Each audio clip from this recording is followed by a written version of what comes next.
వేదాలను అనుసరించి యుగాలు 4. అవి సత్యయుగము, త్రేతాయుగము, ద్వాపరయుగము, కలియుగము. ఈ విషయం మనందరికీ తెలిసిందే.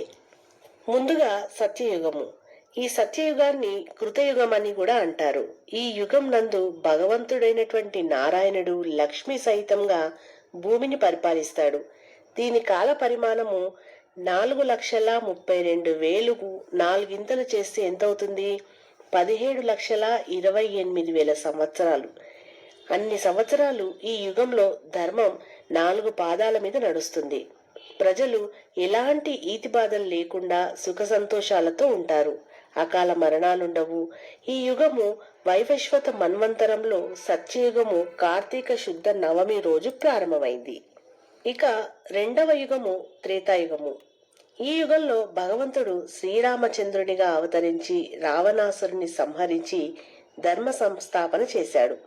ఈ యుగము 4,32,000ను మూడింతలు చేస్తే అనగా 12,96,000 సంవత్సరాలన్నమాట.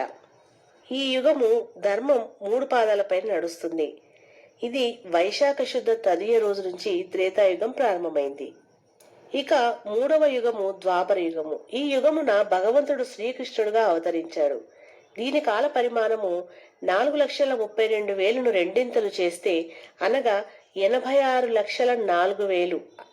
చివరి ద్వాపర యుగం ముగిసి సుమారుగా 5,000 సంవత్సరాలైంది. ఇందులో ధర్మము 2 పాదాలపైన నడుస్తుంది.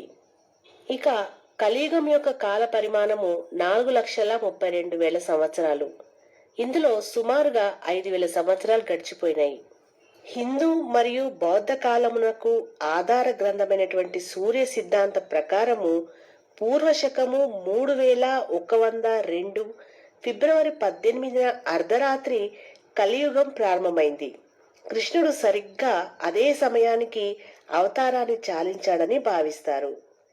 కలియుగాంతం నందు కల్కి రూపంలో భగవంతుడు అవతరించి తిరిగి సత్యయుగ స్థాపనకు మార్గము సుగమం చేస్తారని చెప్పారు. నిజంగానే వింటుంటే ఎంత ఆశ్చర్యంగా ఉంది కదండి. మన సనాతన ధర్మం అనేది ఎంత గొప్పగా ప్రాచుర్యం పొందిందో అని కూడా అనిపిస్తుంది కదా. మరి మీరు కూడా సనాతన ధర్మాన్ని నిలబెట్టే వాళ్ళే అయితే గనుక ఈ వీడియోని 10 మందికి షేర్ చేయండి మరి.